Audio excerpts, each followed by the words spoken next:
Notre sujet d'aujourd'hui, c'est la prière.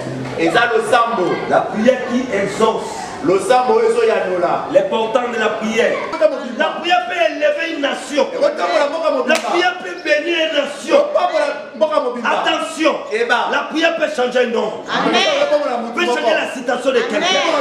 Regardez Ézéchias. Dieu l'a enverti par la prière. Batumi makanza ke soza nzambe professeur Zagazala béni. Bambolama. Kende liboso. Avertissement et un thème s'appelle mou. Amen. Attention. Si Dieu envoie l'avertissement, ce n'est pas une malédiction. Il y a une différence entre la malédiction et l'avertissement. Si tu ne connais pas ces choses, tu peux passer dans un moment de l'avertissement de l'Éternel. Tu peux voir que c'est une malédiction. Or, ce n'est pas une malédiction. L'avertissement, c'est quoi? Ce n'est pas un péché.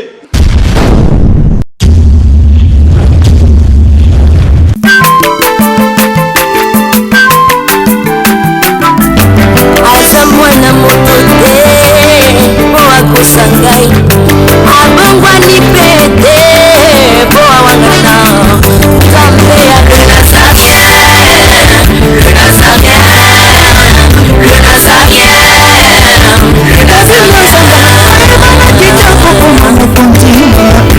atako bapakolaki mafuta na mosakolima lelo ya yobolingo satelime Nazareth lipamboli oyo bona na katempeni na makani elobi koleke mababu masombi mafuta tokokisi mpona longo na Nzambe car ainsi par l'Éternel d'Israël sur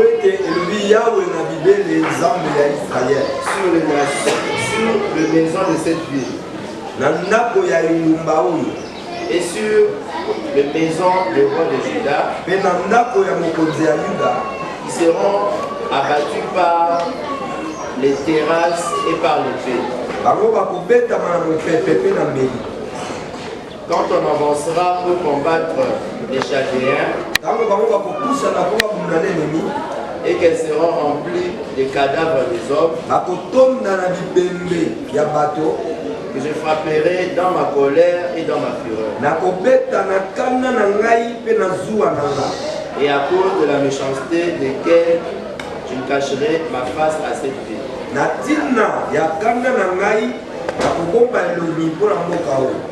Voici, je lui donnerai la guérison et la santé. Je les guérirai et je leur ouvrirai une source abondante de paix et de fidélité.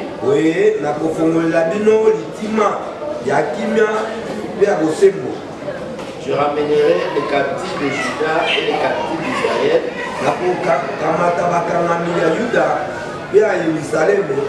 Et je les rétablirai comme autrefois. Ainsi dit l'Éternel, c'est la parole du Seigneur.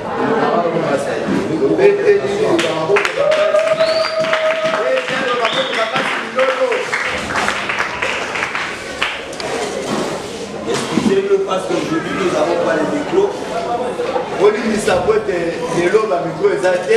La circonstance. Les règles techniques. Alléluia. Amen. Mais les micros ou les baffles ne pourront pas empêcher de prêcher la parole de Dieu. Parce qu'il y a une baffle que le Seigneur a positionnée. C'est automatique. Alléluia. Amen. Soyez bénis. Je remercie le Seigneur pour 7 jours. Le Seigneur nous a donné le courage, le souffle de vie, afin que nous prêchions la parole de Dieu. Alors nous avons parlé de sa part. Notre sujet d'aujourd'hui, c'est la prière. La prière qui exauce. L'important de la prière. prière. L'importance de la prière. Si quelqu'un qui connaît l'importance de la prière, il ne peut pas négliger la prière. Il ne peut pas négliger dans les chemins de Dieu. Il ne peut pas séparer dans l'alliance de Dieu. Parce qu'il connaît l'importance de la prière. Je peux dire à quelqu'un, je peux te montrer qu'est-ce que la prière. Qu'est-ce que l'importance de la prière. Pourquoi Dieu a créé la prière. Il a donné l'homme la prière. Si on peut aller trop loin, la Bible nous montre que la prière c'est la rencontre de Dieu et des hommes. Et la prière c'est un dialogue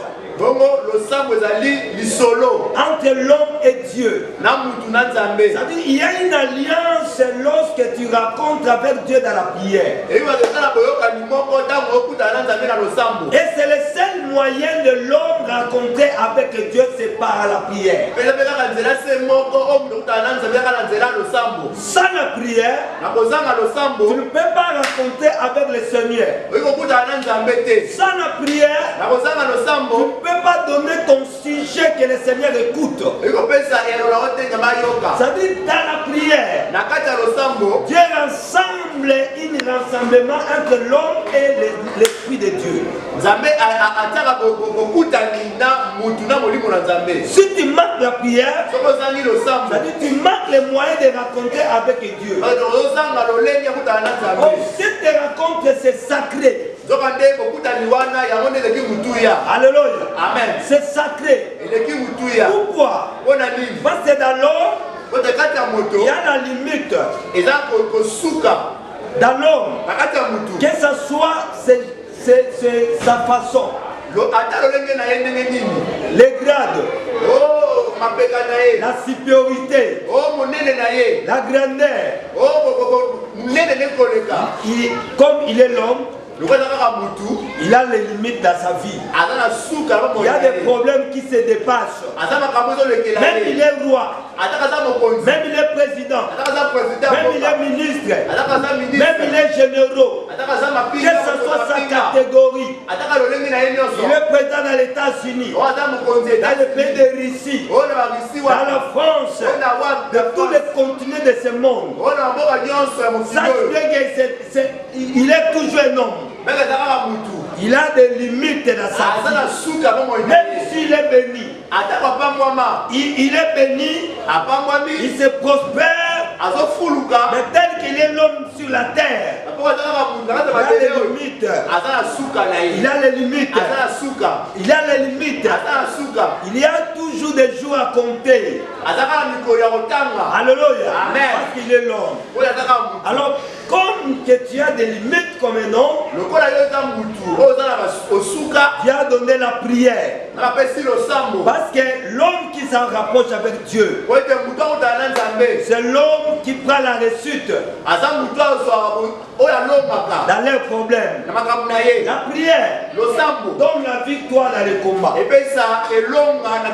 La prière donne la réussite dans la vie.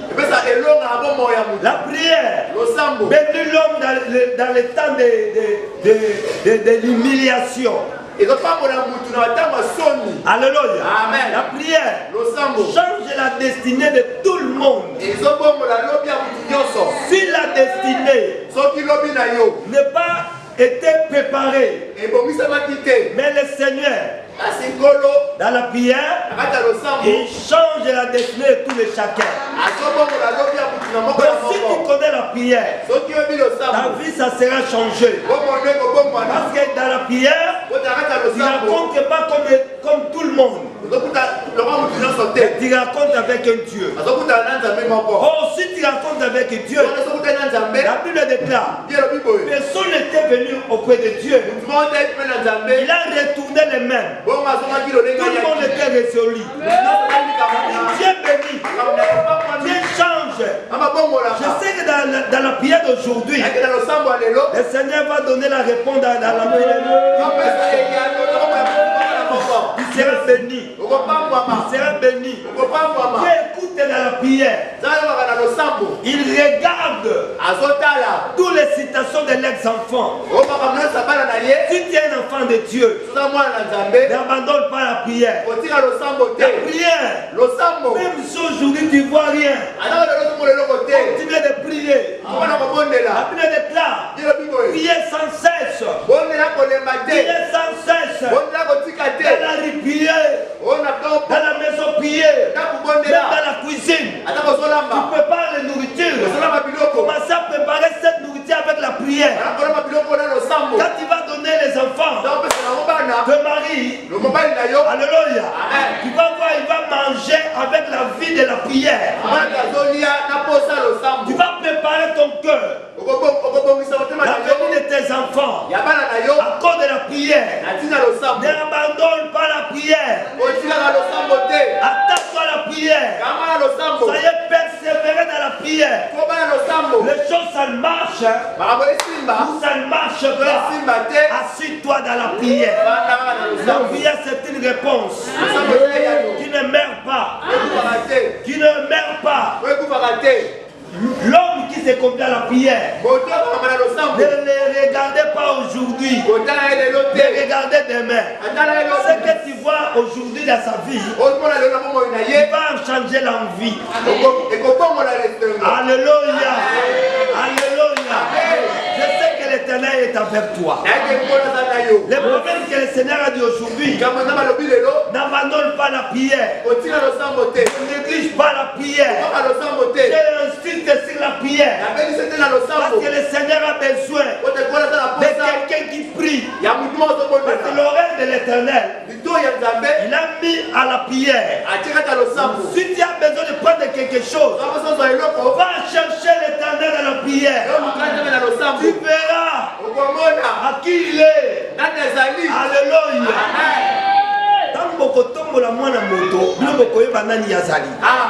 Tu ne peux pas élever Dieu sans la prière.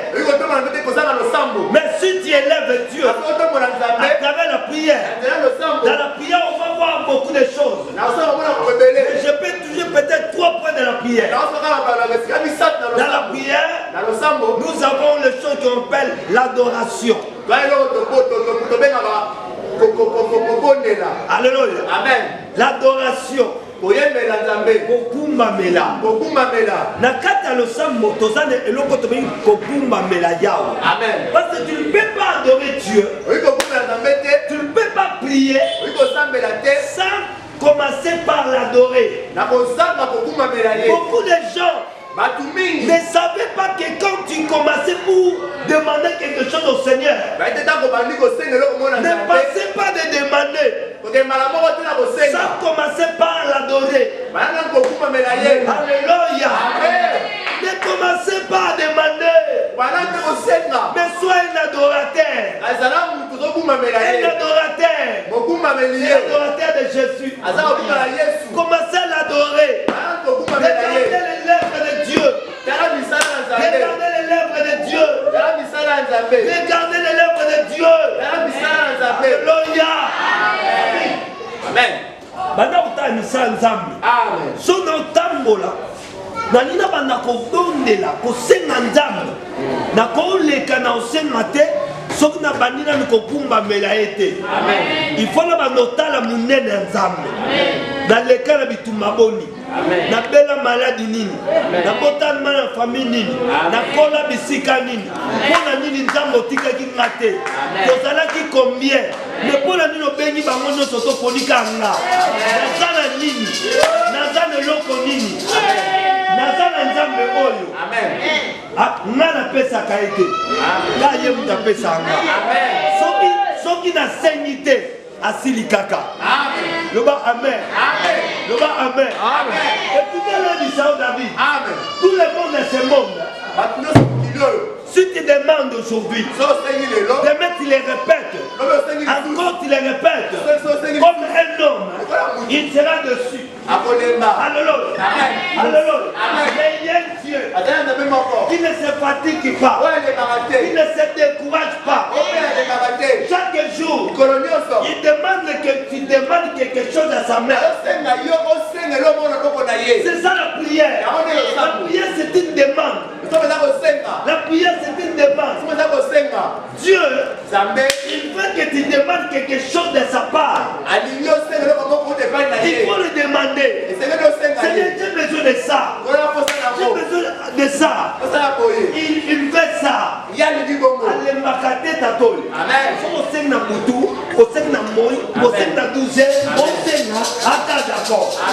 C'est un Dieu. La Bible dit. La Bible dit, maudit l'homme qui se confie à l'homme. Et béni l'homme qui se confie à Dieu. Pourquoi? C'est le sujet de la prière. Parce que la prière, c'est une demande. Personne ne fait que le Seigneur, le Seigneur.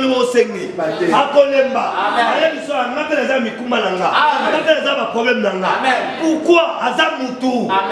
C'est pour ça que la Bible dit, l'homme est l'homme. L'homme est l'homme. L'homme est la chair. Nzoto et tumsama kaka. Nzoto lingate ba de ngaka tout moment. Mais nzoto linga yango zoaka. Alors sur le sika vous avez un maboko nzambe. Ne regarde pas les choses.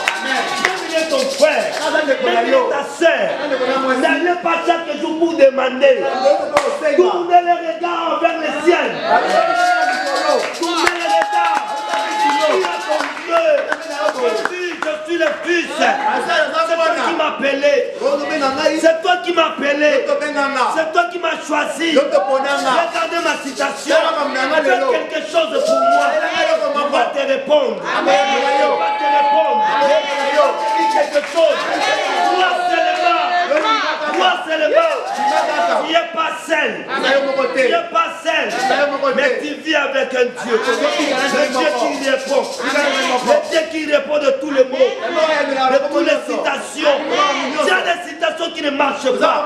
Il y a des choses. Mais tu es devant la prière. Tu es devant la prière. La prière, c'est quelqu'un qui est devant Dieu. C'est quelqu'un qui est devant Dieu. Et le Dieu qui répond. Si tu es allé chez un homme, tu vas le faire un idole. Alléluia. Chaque jour, si tu es confié avec un homme, tu vas le faire un idole. Alors le Seigneur, il va te confondre. Il va te confondre dans les pensées.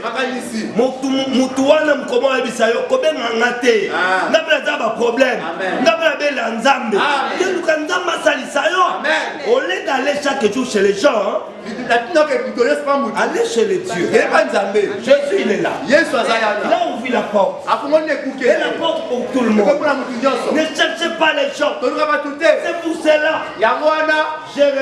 Jérémie 33, verset 3. La Bible déclare.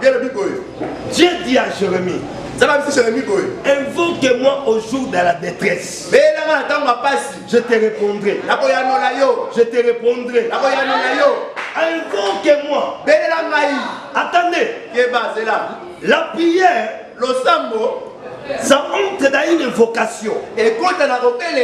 L'homme qui prie, c'est quelqu'un qui invoque.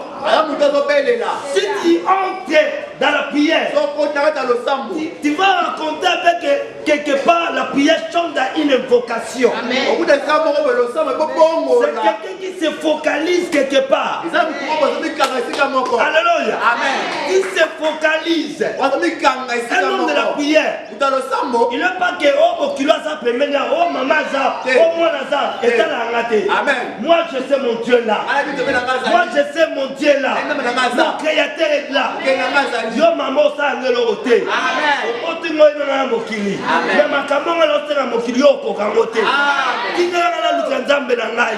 Na otana opona nini? Na yo na soni pona nani? Pokilo. Na sabu na problème na yote.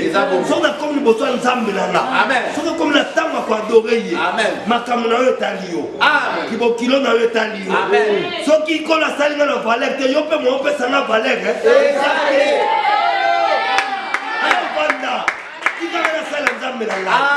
Là, là-bas, kuna Et dans la makamabo kiloté. Et dans la makamabo yayate. Amen. Ça dit quelqu'un qui connaît la prière. Il entre dans une vocation. Ça mundo qui soit invoqué. Abanga mutute. Amen. Togo ça na katiao.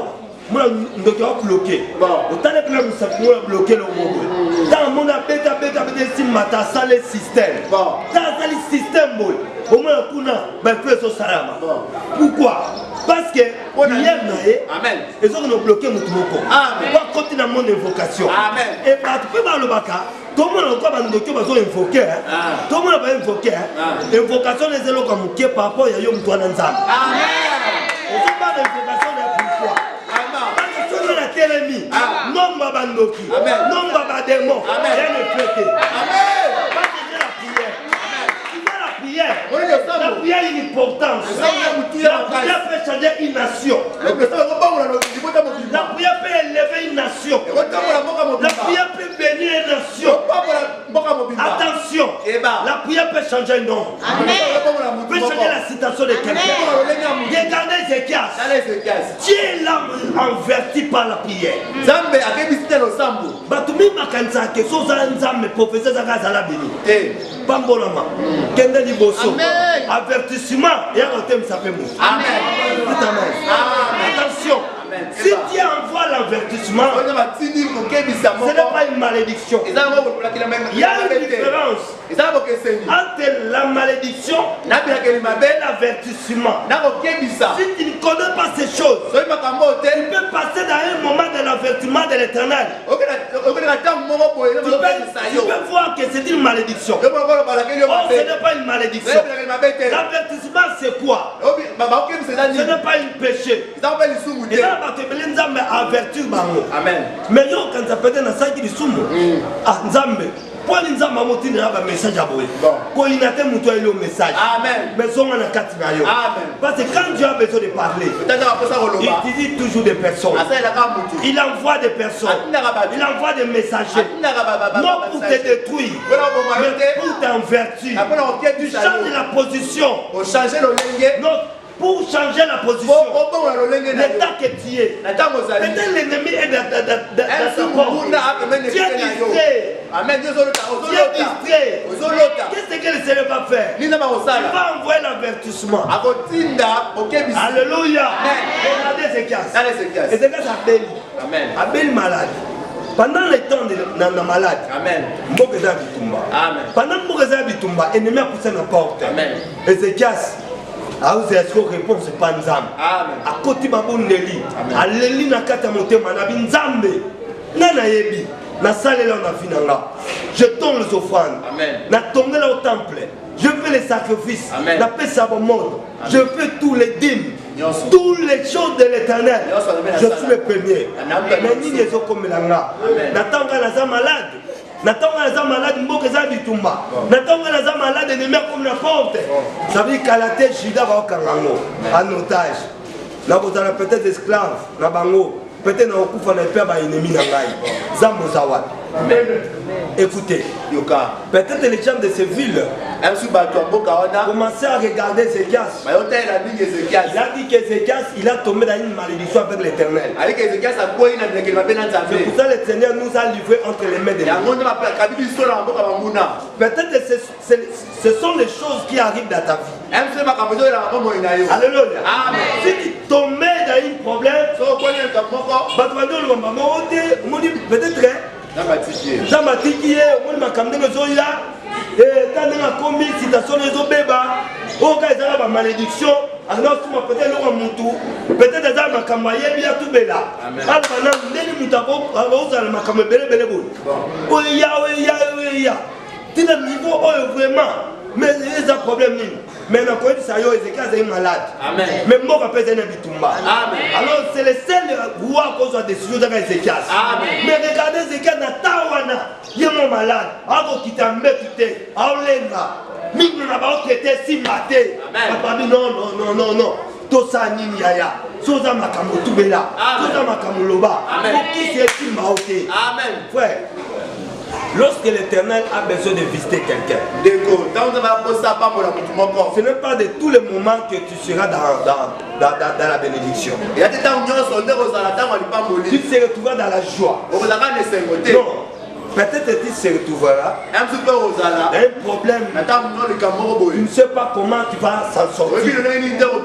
Mais ne t'en fais pas. Si ton cœur est auprès de l'Éternel, ne perds pas l'espoir. Donne la confiance à ton Dieu.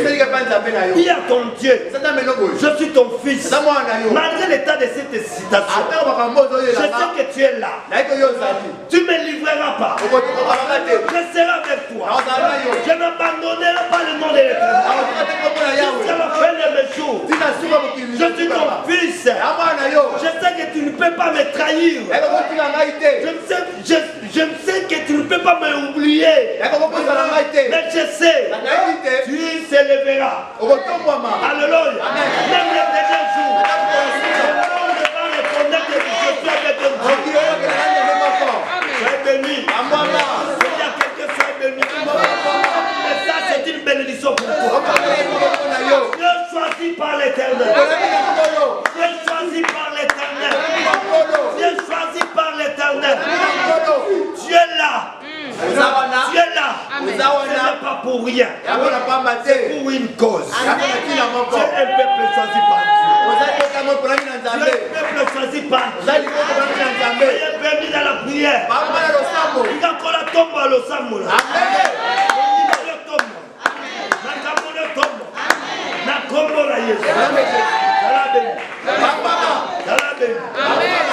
Je répète, soyez bénis. Soyez bénis. Dis que je suis un enfant de Dieu. Je suis un enfant de Dieu. Zamba koti côté. Na émission, kola oti côté. Kolo aboka bana nete. Kolo ateka mwana na ete. Bazela mutu ateka ma. Comme on est Jésus de Nazareth. Lokola bateka ye. Yo bakote côté. Somo mutanya teka yo.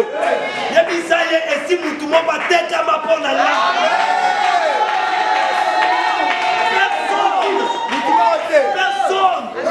Personne dans ta famille, dans les clans de votre père, dans les clans de votre père, personne ne peut te trahir, personne ne peut t'en vendre. Quand le logo monte, comment il parle à la côté.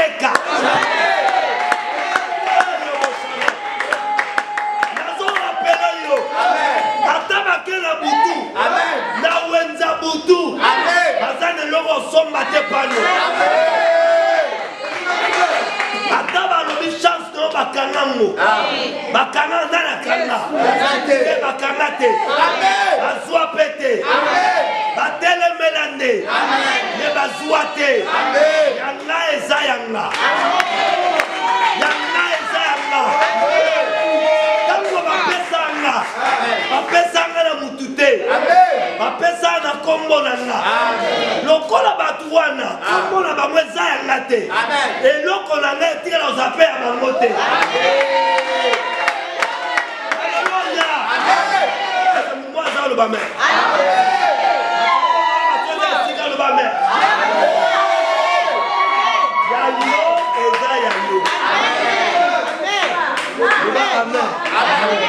Naluka elimo kwa nzambe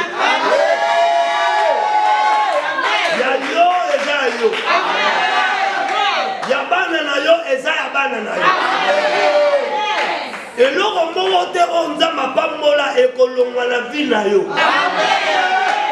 bino lobi bakosalela bino bitumba kasi baolonga bino te.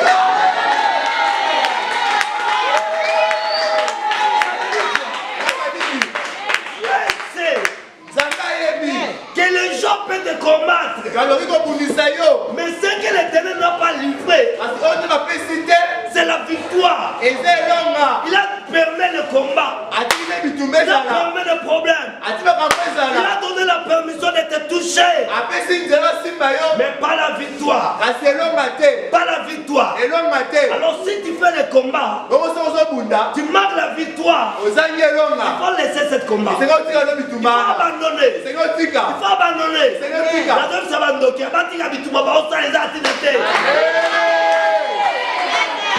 Tu combats quelqu'un, mais tu n'as pas la victoire. Cette personne, Amen. il faut laisser. Il faut abandonner. Il faut abandonner.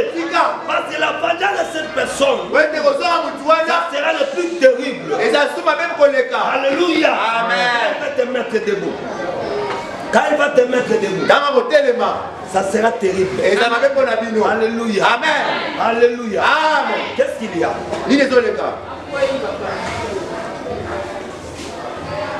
La prière, c'est la prière. Amen. Le sang vous a le sang. La prière, c'est la prière. Le sang vous a le sang. Et seul peut tomber l'air de la prière. Amen. Peut-être c'est une guérison pour nous. Amen. La puissance touche. Il y a des effets. Alléluia. Amen.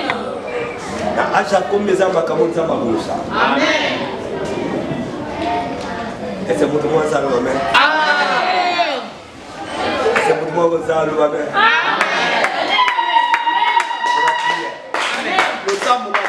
De la prière, il faut voir des choses de la prière. Ce sont les mouvements de la prière. L'eau qui est agitée, c'est l'eau des piscines de Bethsaïda. Dans la Bethsaïda, si tu venais de tous les problèmes, comme il y a la piscine, de l'angle de sang, il agitait de l'eau. Si tu as tombé le premier, que ce soit c'est la sorte de maladie, tu seras guéri. Au nom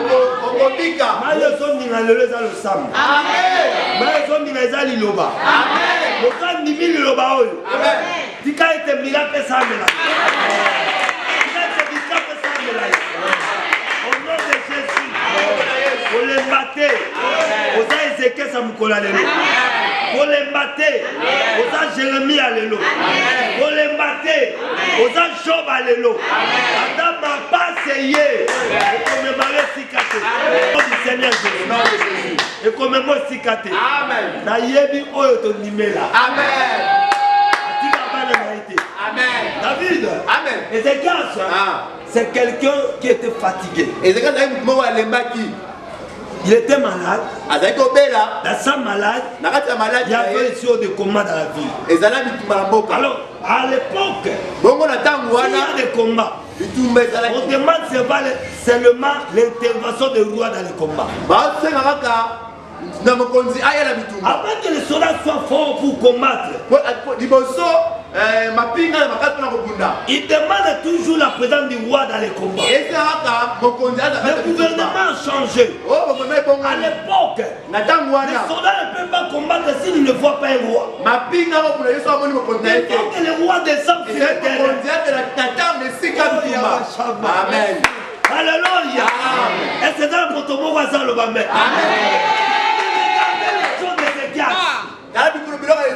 Pendant le temps de combat, lui il est malade, il monte dans le lit, il ne marque les forces pour descendre.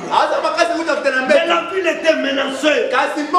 Les Syriens, ils menacent les villes pour prendre des otages. Mais regardez, le peuple commençait à pleurer. Dis, où est notre roi? Les gens qui disent que le roi est malade. Le roi est malade. Les soldats demandent, où est le roi? Le roi est malade. Ce sont les choses qui appellent les fatigues, qui faiblissent l'armée. Juda, que l'ennemi commence à avancer. Parce que le roi est malade. Mais cet roi, il connaît la force de la prière. Il commence à prier. Même si je suis faible de la chair, même si je suis faible à la chair, mais mon cœur loue l'Éternel. Mon cœur connaît le son de la trompette. Il retourne les regards vers le ciel. Commence à prier. Commence à invoquer. Commence à dire à son cœur, Seigneur, pourquoi tu m'as abandonné? Pourquoi tu m'as laissé? Amen. Un prophète à côté. Amen. Amen. David est 700 000 déjà. Et c'est ça, déjà. Osez la victoire. Amen. Osez la réponse. Amen. Je prié l'Éternel. Amen.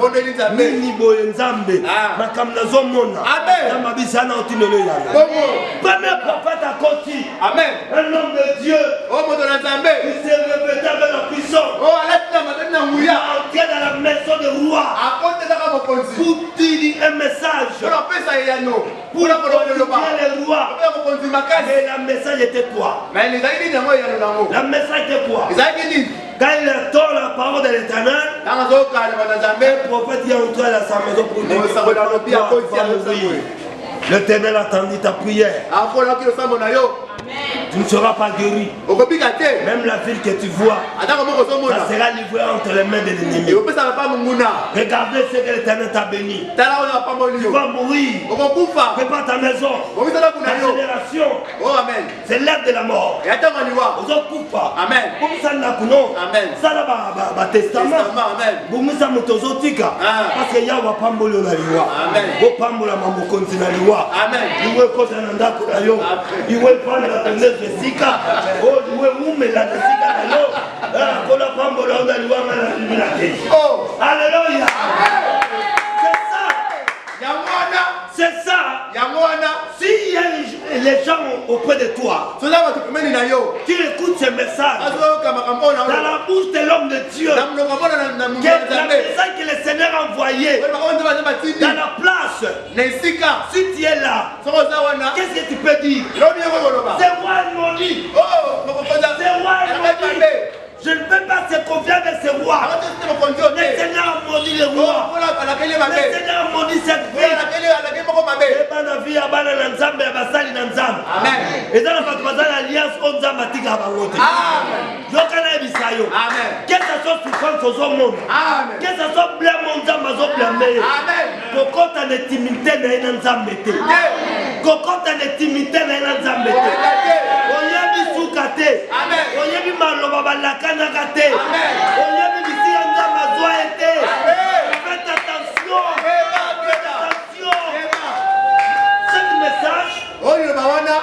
Cette message du prophète, ce n'est pas une malédiction, c'est un avertissement. C'est le simple avertissement. Il y a une différence entre l'avertissement et la malédiction.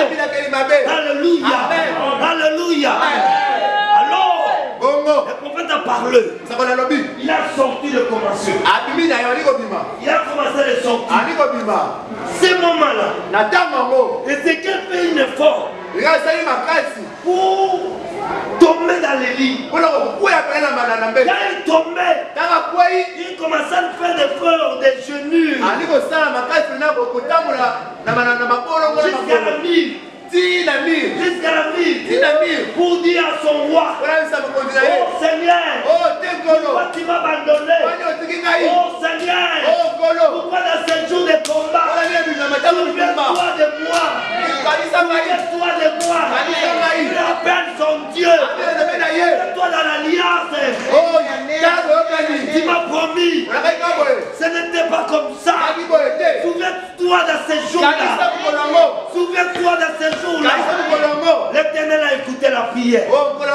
Kanisa misananga. Kanisa nena zagepa na yo. Natikate musano kufa. Natikate temple lala. Natikate lokwezanga na temple. Nazali moko ya yo. Kanisa malobolo bakana ngai. Souviens-toi de moi. Écoutez. Mosako la sise ko bimisa makolote. Amen. Alléluia. Alléluia.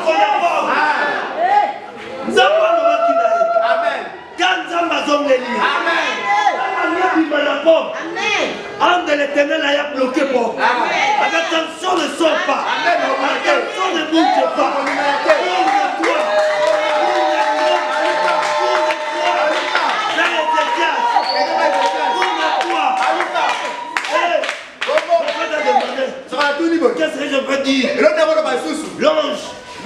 Dis-moi, j'ai déjà fait mon travail. Le Seigneur m'a donné.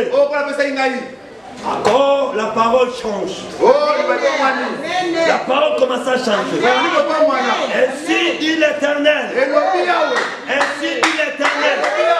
Le Dieu d'Abraham, le Dieu d'Isaac, le Dieu de l'Alliance, le Dieu des promesses. C'est moi qui ai appelé Ézéchias. C'est moi qui ai appelé Ézéchias. Alors tourne vers lui. Et puis ses œuvres.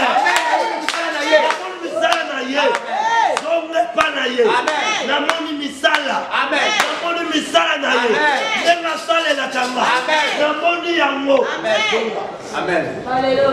Zonga. Amen. Yokana bisayo. Moma tokomi. Amen. Eloko nyonso yo esala ki yo kobangisa. Amen. Eloko nyonso yaki sina mabe. Amen. Siko eloko mozo zonga. Amen. Loba mozo zonga. Amen. Moto lota mabe. Amen. Malobo mola ki ba yebisa ki yo. Amen. Ela na mutali boma. Amen. Ela na batu normal. Amen. Mais maintenant malba ne zo changer. Amen. Dima. Dama zo ngisa tuo. Maloba liboso. Makambo monaki. E bana na ite na obanda osenga nzamba. Nzamba zo ngisa. Amen. Loba amen. Amen. Nzamba zo ngisa. Amen. David. Omona makambo. Mais makambo mo za yo contraire ya prière na yo. Amen. Dans la prière Ézéchias. Asenga nzambe guérison. Mais malédiction yé. Amen. Loué yé. Amen. Koganyele yé. Amen. Blâme yé. Amen. Mais après le temps, Zalaka bien nzambe. Amen. Dans moi nzambe. Soza na batu yo rosa salisa. Amen. Mais na mosa nzambe mikaba. Amen. Amen. Bato salisa. Soka inelio na butu ba oyate. Jamais. Bato zo pesa so inelio ba oyate. Oyate. Na e koma likama mutu na nzambe. Amen. Soka dans le sigara na sala. Et c'est na sala pene pa nzambe. Amen. Dans la ngaba bokelanga malade. Na betaka une année 6 mois. Amen. Déformé comme ça. Amen. Même les païens, banotem sananzela. Amen. Mais le pasteur, na état oyo, bon biso ba to sambela raté. Bon. Soki ba suivi sur le modèle oyo, to suka ndengeni. Bon. Na tango na famille na na mbongo me manga na hôpital te. Amen. Baba me manda Saint Joseph pour pas solanga, mbongo te. Leza nzambe. Si réellement je suis ton serviteur. Nous ne connaissons pas la défaut. Et tu as la cicatrice. Amen. Guéris-moi. On a dit ça matin ngomba. Amen. Na bana na ngomba pendant 3 jours. Amen. Dans la kita Yahweh. Na mona bikama nzambe. Amen.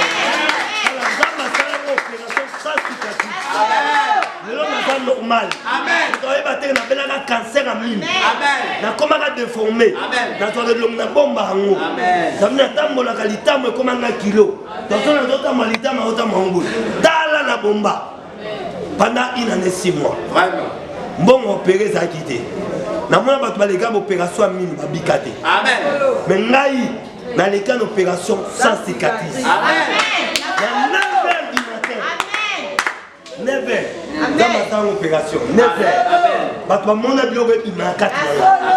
Donc essayez là il nous soune bon à l'itofina. Amen. Na minute. Amen. Frère, Zara na likanza. Amen. On m'a solo chamuno na chamuno pour la yebi. Amen. Na chamuno bi chamuchate. Amen. Lobaka makamo yebi. Bongo. Na mona ona lobaka. Bongo. Na lobate pour na loba. Na loba pour na mona. On a yebi. Attention. Amen. Ne touche pas à ouais. Attention, Basimbote, Basimbote, et papa jamais à l'icône.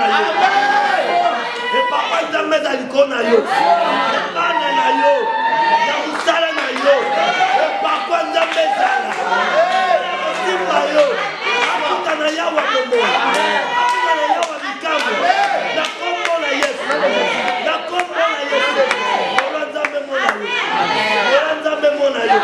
au nom de Jésus.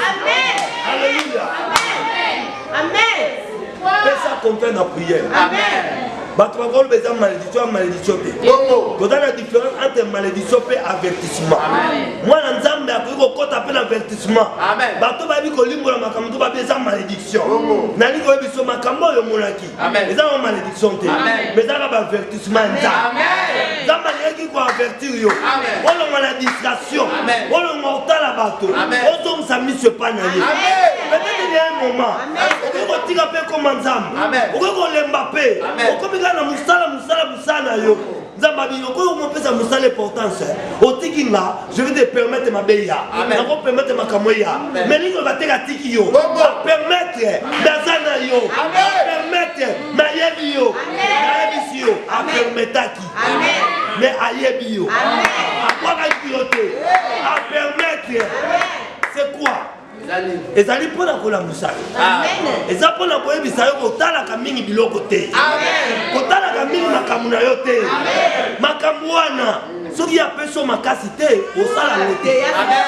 esozolana nga osala ngo te makambo osila te toyaka na mokili tokutaki makambo tokokufa tokotiaka makambo te naza na makambo mwana sambela nzambe eza te soki nzambe apermete mabeya soki apermete biloko ezobundisa esimba yo okokoma esu na makambo wana te eza na bato bakufi batiki bandako abela voiture aduna mingi eza wana banzela bande koprepare akende etikali amona te ndenge okende osala bacourse donc ça veut dire makambo esila te bacourse ezali mais voiture mpe ezali bureau mpe ezali mais makasi akokende eza te kumisa nzambe na oyo nzambe apesa zalaka reconnaissant kosala bache na sante te sante eza ngolu eza lipambole eleki eza sante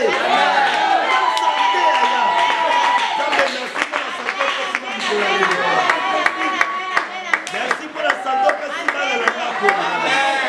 merci pour la santé pesi église ezala merci pour la santé pesi mwana na yo moko kokimisio mpo nango po ezekesi azalaki roi mais azangaki bonne santé epermetaki te avanda na kiti ya bokonzi kiti ya bokonzi ebongwanaki mbetu mpo na ye mais nzambe ekamza kolongo na mbetu mpo azongiso na kiti wana ezala bato balongwa na mbetu bazonga na kiti te bazonga na biro te bazonga na mosala te mais bakenda basimetiere mais ya nzambe atanga mati na mbetu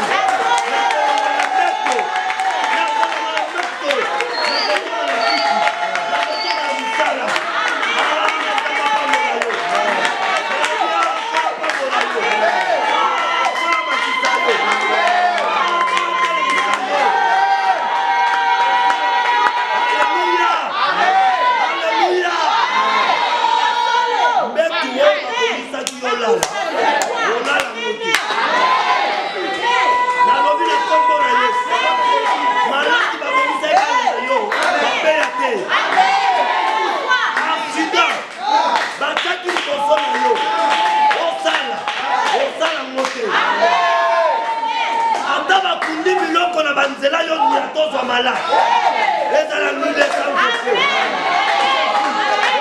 ola yo ola mona yo mitambo oyo bateli yo bamuna na yo bakokangama nango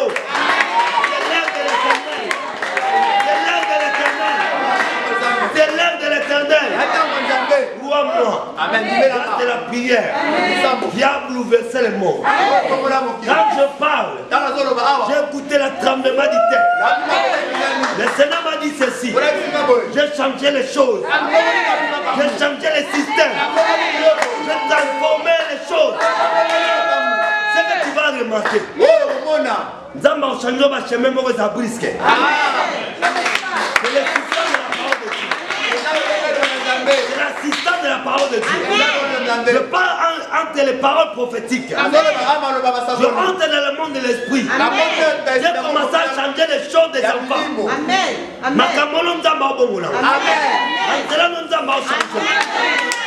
Même si la guine c'est la bien. Mais quand la moule bâtit mita mukuna, à cause de la multi-système, à cause de la nzela mosusu, au ressort de la nzela wana, mais si vous ressort de la montée.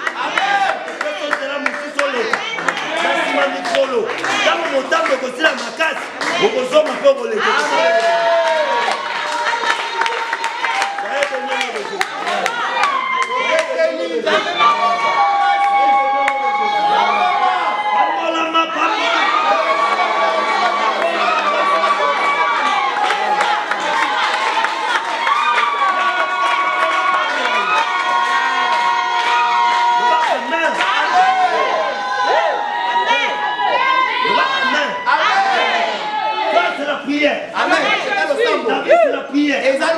David, c'est la prière.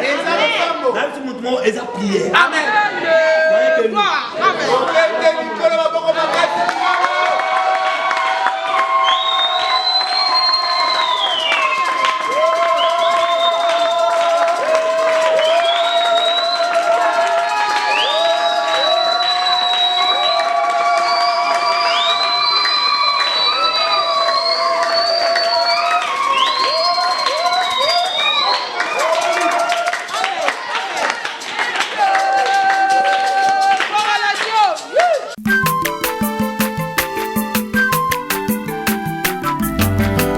mwana moto te po akosangai abongwani pete po awangana Nzambe ya le Nazarien, le Nazarien, le Nazarien, le Nazarien.